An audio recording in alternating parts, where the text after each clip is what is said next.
Ding, ding, ding. Here we are. It's Thursday, y'all. And so that means you get a live Thursday from your man, D Real. Welcome to the page. If you are not a subscriber to this page, well, first, I guess I should let a few of y'all get off in here so that I'm not talking to myself. I give y'all a few more minutes. I got all dressed up for y'all, put on my beads and everything. Um, y'all gonna enjoy this. I bet y'all gonna enjoy this. I got like 3 or 4 things I need to discuss. So I ain't gonna try to keep y'all too terribly long. I'm gonna just wait for some of y'all to check in here. Uh, can you read stuff straight up on here? No, you can't. It's backwards. Oh well, y'all got to deal with the backwards actions. Hmm. Okay. I'm here. Just letting y'all know I'm here. Letting y'all know I'm here for you. Because we're gonna do what we about to do here. We're gonna do us a little live. We're gonna try to get this thing going. We're gonna try to get this thing popping and going and all of that good stuff. Uh go on my charger. Hmm. Wakanda forever takes on a whole new meaning, doesn't it? Uh wow. But I'm not gonna get into that first. What I am gonna get into is a movie that I watched. It's a movie review, more or less. Whatever. Um. Okay. Anywho, I don't understand. I don't understand. Anyway, when y'all get up in here, man, just give me a shout out. Say, hey, what's going on? What's happening? What's cracking? All of that. But anyway, I have the best wife in the world. I work from home, but she still finds the time to make me a lunch.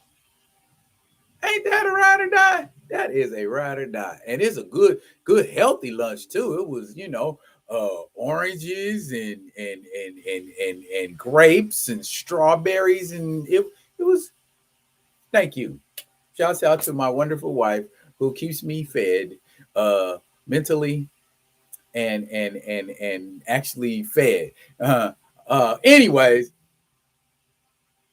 the reason I brought her up is because my movie going experience with her is not like what you expect the typical movie going experience with a girlfriend or a wife to be, where they want you to go see, dramas and rom-coms and crap like that. So I feel very lucky and blessed to not have to be subjected to that kind of crap. But anyways, I watched this really cool movie the other night called Love and Monsters. Now, if like Jesus, what's good, big homie? Um, I watched this movie the other night called Love and Monsters. I know it came out in 2020, and so I'm late to the party or whatever, but for me, Love and Monsters was one of those movies where you wasn't expecting it to be what it was, and it turned out to be something better than what you thought it was going to be in the first place. Let me explain. All right, Love and Monsters is a movie that stars Dylan O'Brien, little nerdy kid who you may know from the Teen Wolf series that came on MTV a few years back, which I thought was a really dope series and concept because at the time everybody was all on vampires and zombies, and Teen Wolf focused on werewolves. So I thought that was real cool. Anyway, he plays this cat named Joel. And what happens is the apocalypse finally goes down. And it doesn't go down the way we think it's going to go down, right? There's this big, huge asteroid crashing down, smash the earth, right? But all of the nations of the earth decide to come together and be like, all right, we're going to launch our nuclear arsenal at this mug and blow it up. And that is precisely what they do. Boom, we blow this asteroid up. But the fallout, the radiation from all of this nuclear stuff trickles back down to earth. And it causes like the small animal life, like crustaceans, anthropoids, arachnids, amphibians, reptiles, causes all of those to grow to like colossal degrees, and in some cases, even kaiju size. And the military, I mean, so just think about it. How many roaches there are, how many worms, how many ants, think about that. And the military, the world's military, ends up exhausting its arsenal fighting these monsters and still aren't able to wipe them all out. So we get to a point where it's downright dystopian. You know what I'm saying? And Muggs is like fighting with swords and crossbows and whatnot now. So that's the monster part. Okay, this happened 7 years ago.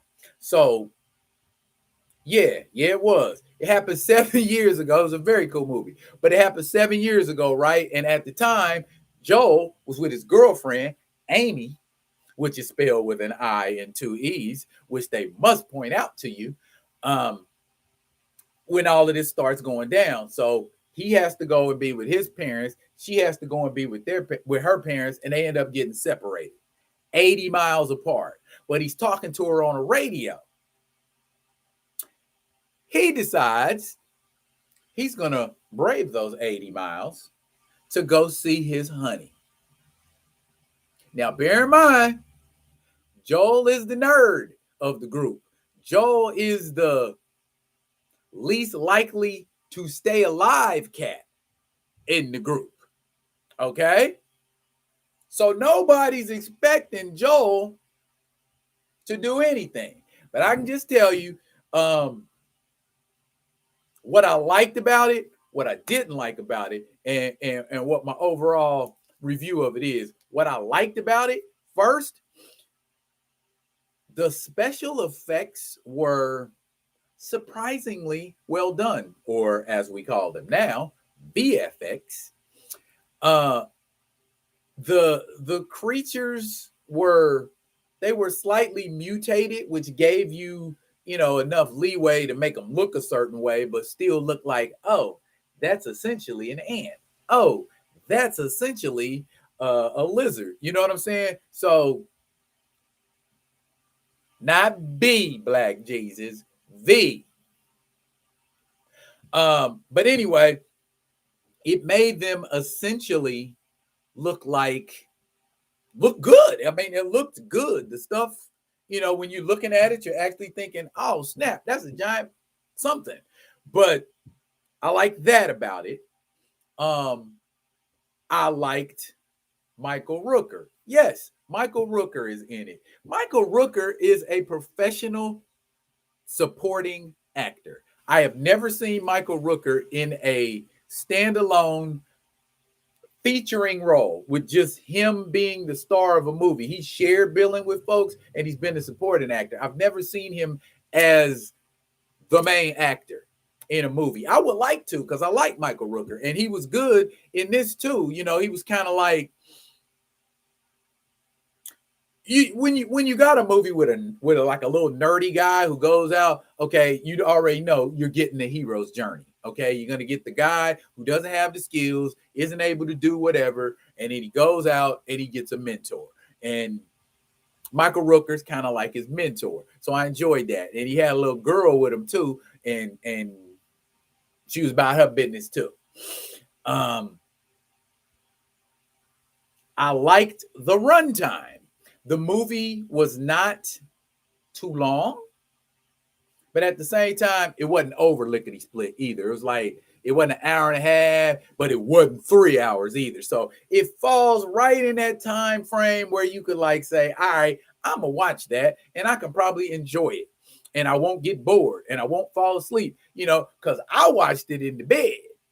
And usually when you in the bed watching a movie, at least for me, a good 80-90% of the time, I end up falling asleep. But I did not fall asleep on this movie. I watched it all the way through to the end. And it was a good movie. What I didn't like about it, hey Latoya, how you doing, baby girl? Thank you for showing up. Talking about love and monsters right now. But like I said, welcome to the show. Anywho, I didn't like the the thing I didn't like most. I can't tell you because I'll end up spoiling it. But suffice to say, the movie's called Love and Monsters. Now, the love that Joel ends up with, wink, wink, isn't the love he set out to get. Ultimately, my question was this, and this is what I didn't like about it. Another thing I didn't like about it. Ultimately, if I'm getting ready to travel 80 miles through monster infested territory and I ain't been outside in 7 years, there's two things I got to know. Number one, a safe route, or the safest route, as safe as I can travel. I know with monsters all over the place, it's inevitable you're gonna run into one or one's gonna run into you, but it is. Now, number two, I need to know that if I'm going 80 miles for a woman, I ain't saying that's the only reason I'm going 80 miles, but y'all get what I'm getting at. You know what I'm saying? I need to know. I need to, at the very least, before we get off the radio, I need you to say at least, I'll be here for you. I'm waiting for you. I can't wait to see you. Oh, I miss something. You know what I'm saying? And you go 80 miles. Let's just leave it at that. Overall, my overall critique of that movie, I would give it a nice 8.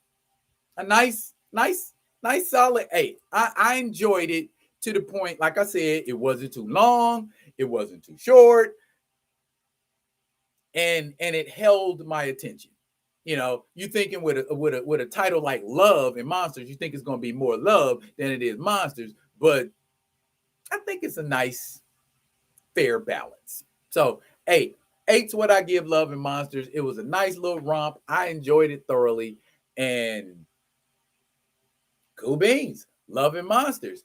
If you have not seen Love and Monsters, gets the D-Real seal of approval. If you have seen Love and Monsters, kudos to you. The other day, on to another subject now. If y'all want to make comments about Love and Monsters, I know I got about a 7-second delay between what I'm saying and what goes down there. So what you're putting up is going up 7 seconds after I've said what I said. Maybe I'll make it shorter. Anywho, I was watching an interview with Awkwafina the other day. Awkwafina is a Korean American stand-up comedian and rapper. Listened to a couple of Aquafina songs the other day. One of them was called My Vag, and the other one it was something else. But I would say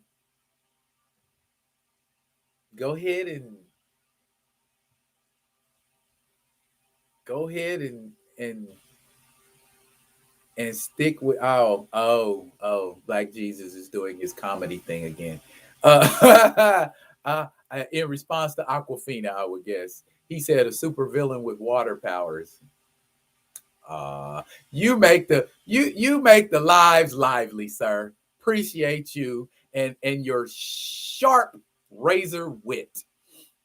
Anywho, um, Aquafina is going to be starring in the movie uh Shang-Chi and the Legend of the Ten Rings as Katie, Shang-Chi's gal pal, who in comic book continuity ain't no such animal. They just, threw her in there for craps and giggles.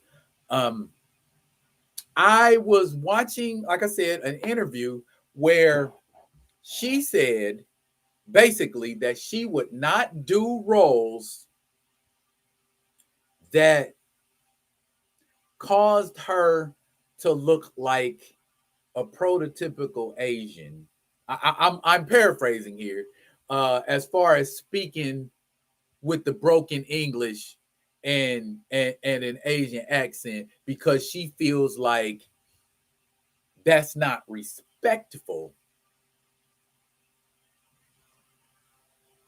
Now, I'm gonna tread lightly here. Aren't there actual Asian people on the earth in the United States who speak with broken English? I mean, how is that disrespectful? If you can't get rid of your accent, if you can't 100% master the language, why is that a knock? But then at the same time, she's just saying she won't do it. She's not above being in a movie where other Asian people do it. She's just saying she herself won't do it. Then we go deeper into the situation and start talking about the issue with her doing a Blaccent.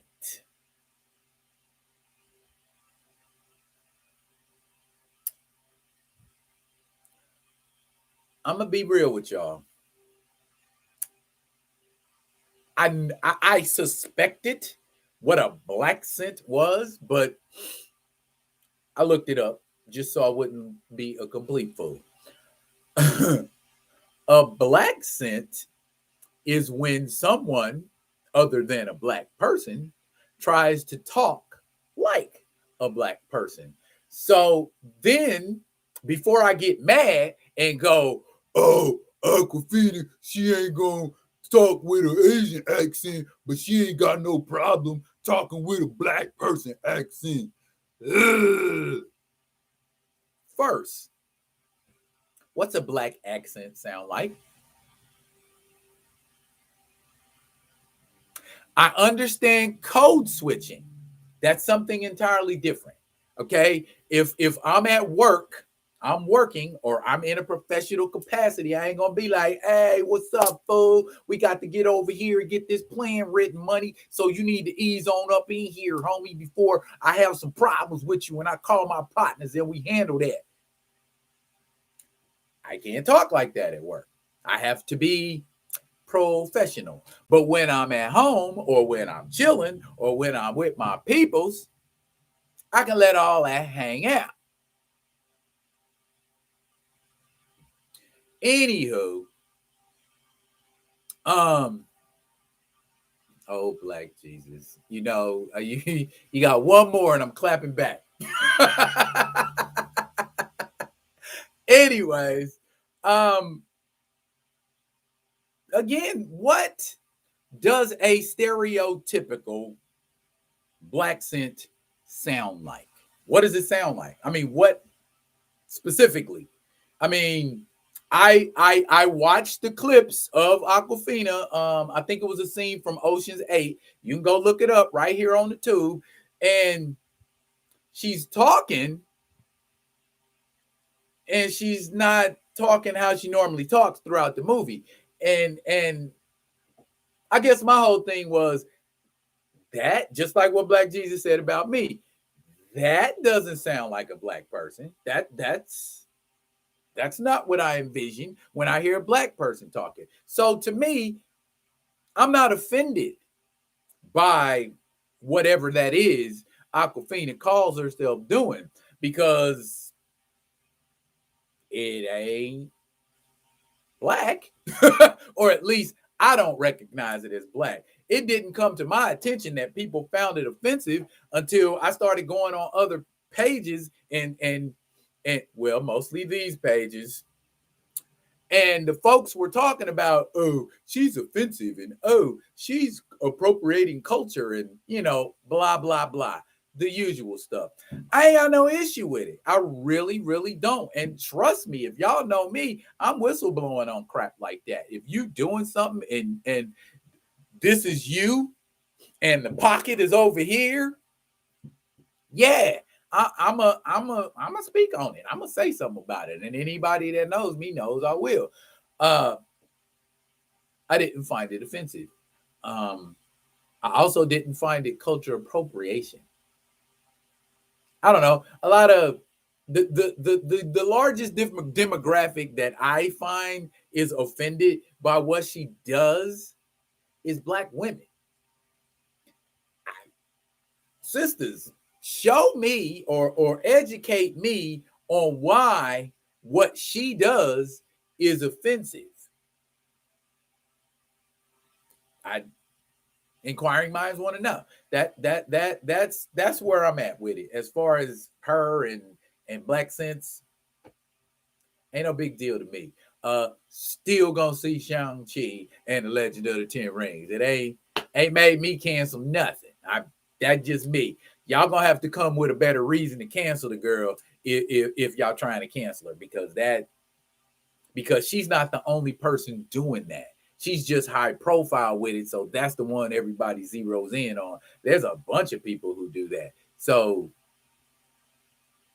I mean, like Jesus say, imitation is not always flattering, but that's my point, bruh. It's not an imitation. If it was an imitation, then it would be something that sounds like a black person. Okay, if it's an imitation, it's a crappy one, very crappy.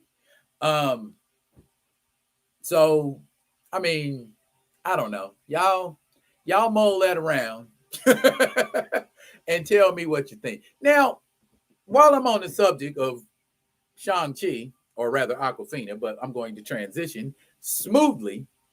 Oh, Mr. Winkley, what's going on? D.O.B., my man, y'all in the building. Good to see y'all. Good to see y'all. Bring y'all up to speed. Is a movie y'all need to watch called Love and Monsters. If you don't like it, let me know. If you like it, let me know. Holla at your boy. Now, what I'm talking about, well, y'all obviously picked up on the Awkwafina thing, but where I'm at with Awkwafina was I don't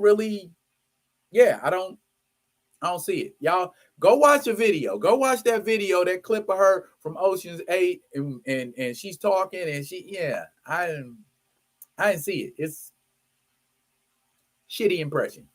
Excuse my language. Anywho, Shang-Chi. Now let me stop right there. Shang.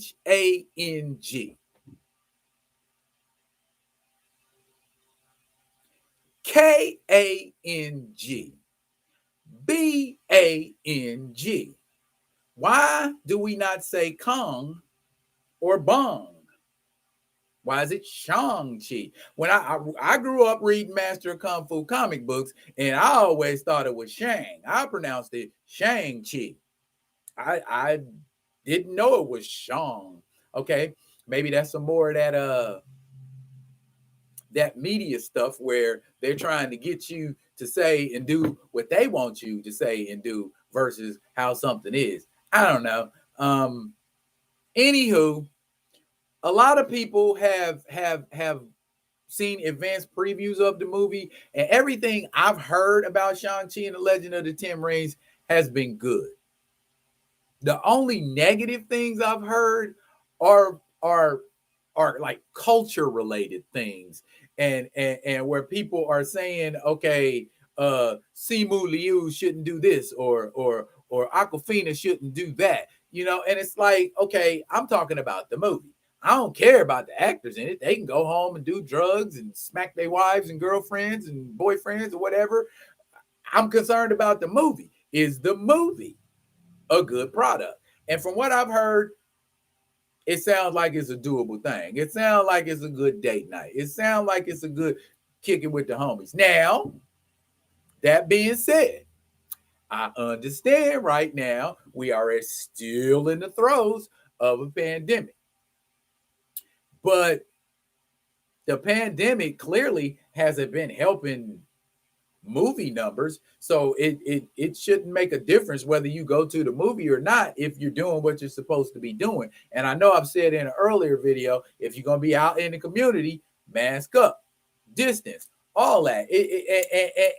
And this variant seems like it don't matter if you got a Moderna or Johnson and Johnson or Pfizer. It goes right to you, but I guess it's supposed to reduce the brunt of what happens. Okay. Oh, my man William Jackson is in the room. He said it's always weird to me when people want to cancel the talent for something perceived to be problematic, but don't stop to think that it may be coming from the director. Good point, Lil Bill. I like that. Indeed. It might not be the actors. They might be reading what's in the script, and we're jumping down their throats for doing their job. I agree 150%.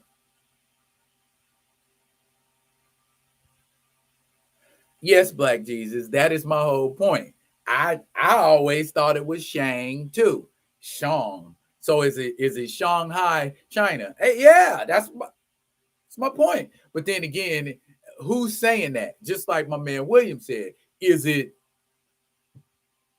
the Asian actors in the movie that said no, it's Shang? Or is it the writer or the director that said you need to say Shang, not Shang? Either way, I'm feeling like it's gonna be a good project. It's gonna be a good project. It's gonna be dope. Like I said, if y'all gonna get out there, as always, man, mask up, social distance, all of that. You know what I mean? Um, can't express that enough. Stay safe. I need y'all to stay safe because I like kicking it with y'all. Totally. 100%. And this is cool because I'm in here. My peoples is in here. My folks that I like.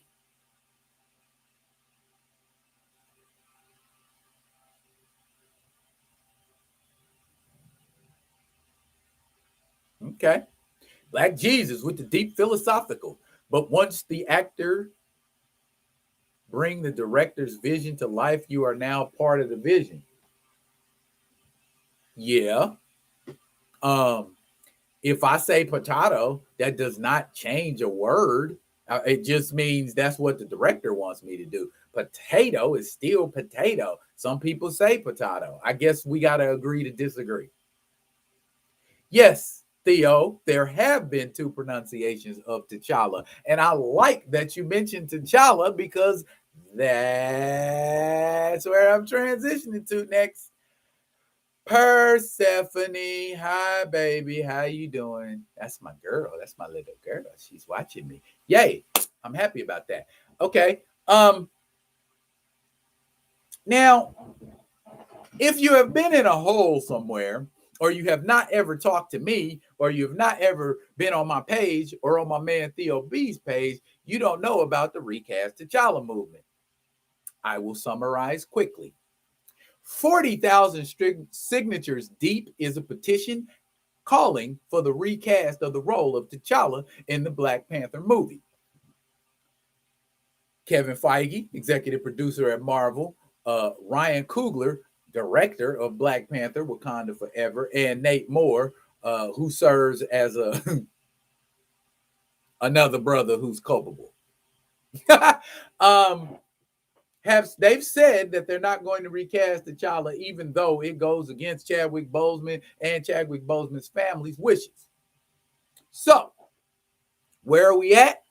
Right here, where we knuckle up and dig in and keep staying in these folks' faces on a bumper in a grill about recasting T'Challa. I get it. A lot of people are just like, oh, they ain't recasting T'Challa. But the shining example that I continue to use is the Zack Snyder cut of Justice League. Those people petitioned, argued, wailed, and walloped their way into a 4-hour cut of the Justice League movie. All because of that. All because of that. All because of that. Now, are we just going to say, well, we did a petition and we've been very visible and they're not hearing us. So I guess we should just sit down and accept the fact that T'Challa is gone. And speaking of T'Challa, my man Theo B here, he has a page. I ain't saying, I'm just saying. And he did a beautiful video here. I think it was yesterday, where he talked about people having difficulty, particularly our young black boys, separating the actor and his passing from the very much alive and active character T'Challa. Yeah, Theo, you bet your ass. Hell no, we ain't stopping.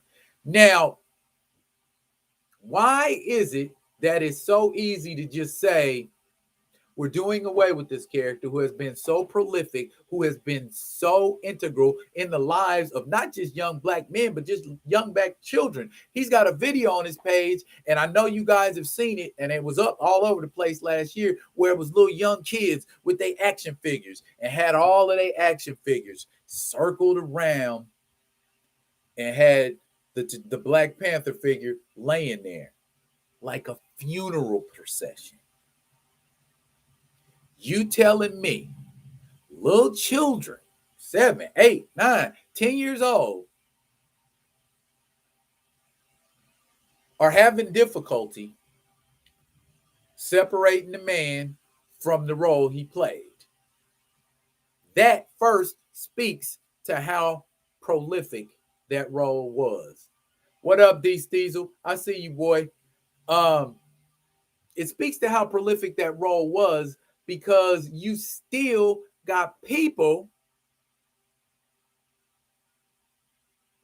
who are immersed in Chadwick Boseman, Black Panther, so much to the point, especially these little kids, these boys, cannot separate T'Challa from Chadwick. They are one and the same, interchangeable. Theo says, that's the ish that got me. I have 4 daughters, and I don't see and or hear too many black women speaking up for their sons. Oh, wham a doodle. Okay, let's talk about that for a second. I have a Facebook page called the Count. Well, I don't have a Facebook page. I am a member of a Facebook page. I am a moderator on a Facebook page called the Council of Wakanda, that is put together solely for the purpose of preserving the legacy of T'Challa and all things Wakandan, particularly T'Challa.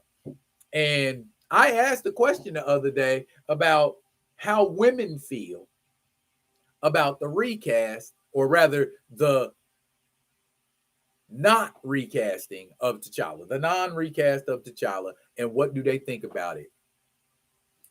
I got one woman to respond to it. Okay, that either tells me one of two things. One, women, and there's a couple of ladies in here right now. One I know for sure is a member of the group. They either don't care whether or not T'Challa gets recast, or it's that narrative where where black men and black women have been clashing, and we have this disconnect where women think, when men say they don't want to see a Black Panther movie without T'Challa in it translates to the Black woman, oh, y'all just don't want to see Shuri as the Black Panther. Okay, I've said it 80 billion, jillion, bajillion times. I have no problem with Shuri being the Black Panther. That has occurred in comic book canon. I have no problem with anybody else being the Black Panther. I have a problem with T'Challa not being recast. Period. T'Challa is an integral part of the Wakandan diaspora. How can you talk about all things Wakandan and not have that man in the movie guiding the way, leading the path, or showing some people how it should be done? I don't get that. I've said that all the time. Okay.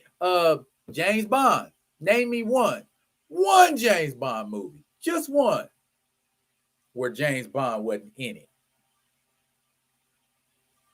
And I could go on and on with a number of characters. I don't know if that's a Caucasian thing. I don't know if that's a we don't want a legacy thing to go on here.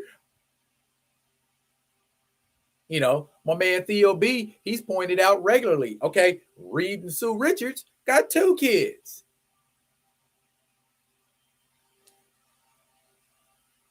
You know what, Theo? I shouldn't have to explain it. You know, but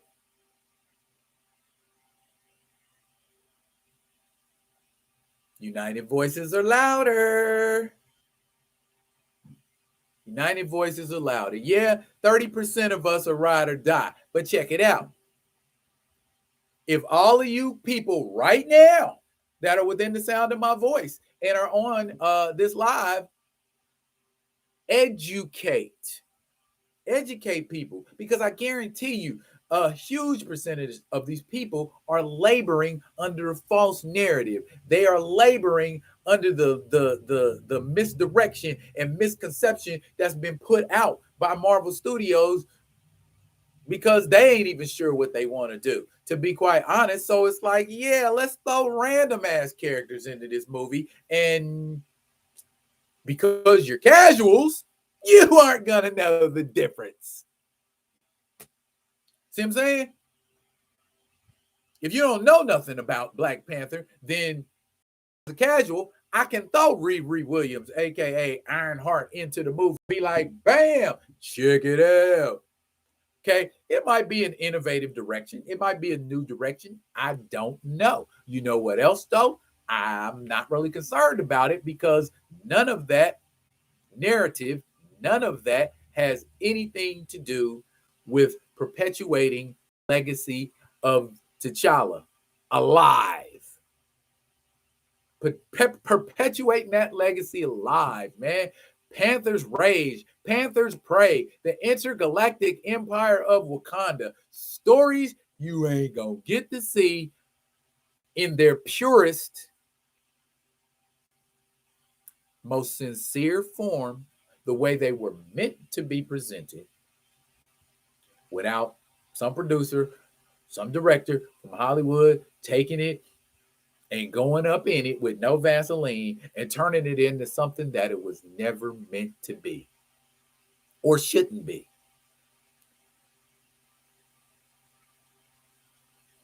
These are young Black boys that are watching these movies.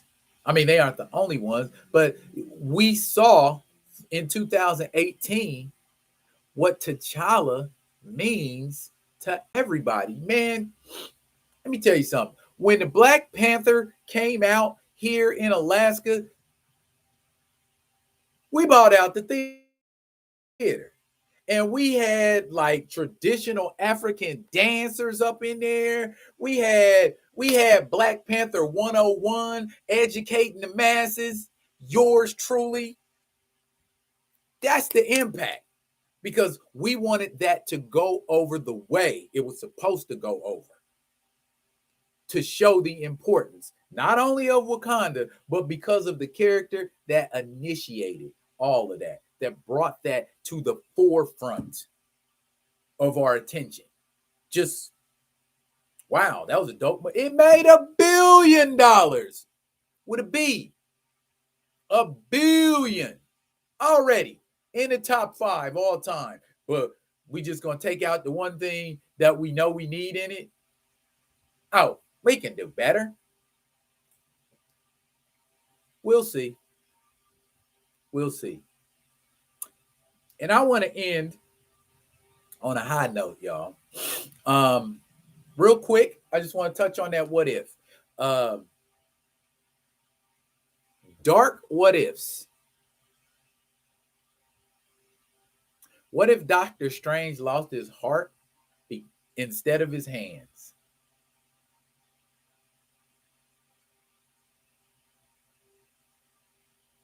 I see you, D. Steve's on that one. Yeah. But that's never stopped them before. As I was saying, did we watch that what if episode? Was that yesterday?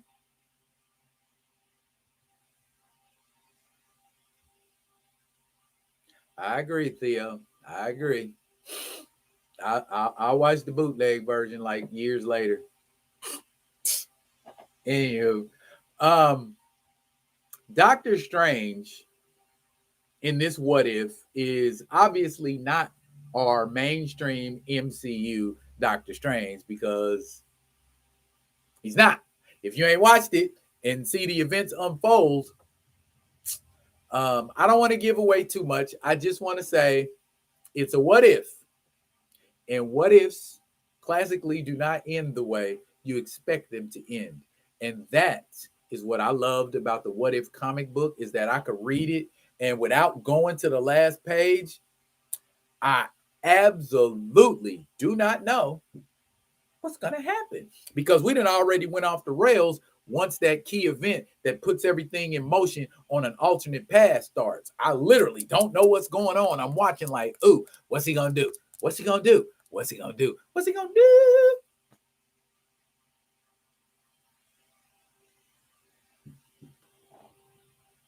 What is that? Why does that work so well? Because I tell you, at least for me, this is my theory. I think people enjoy not knowing.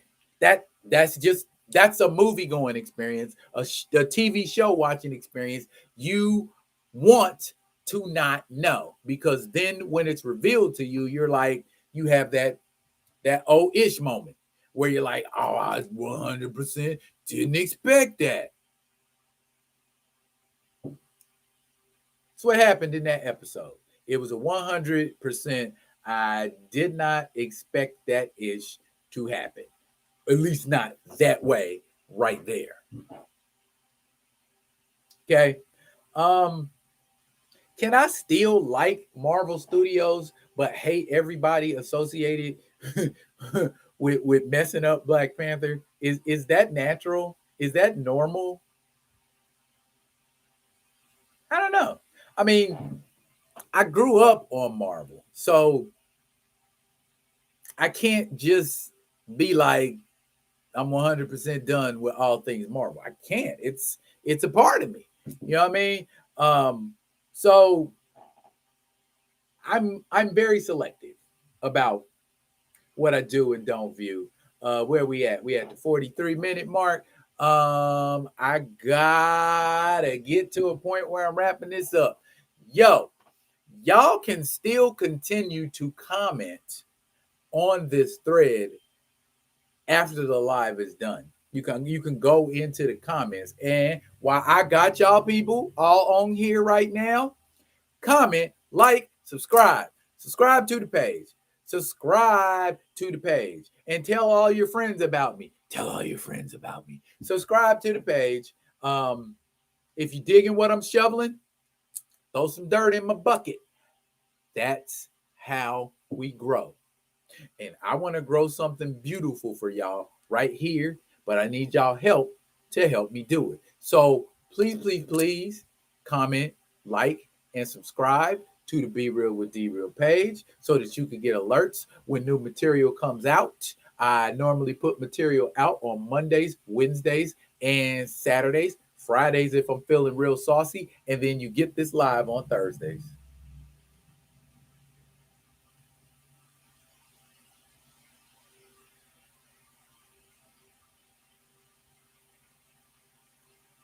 Okay, I'm at the 45-minute mark, and while I would love to listen and watch that dialogue in the chat go down, um, I have to go up to the school and pick up my baby girl. Now, again, comment, like, subscribe to the page, y'all. And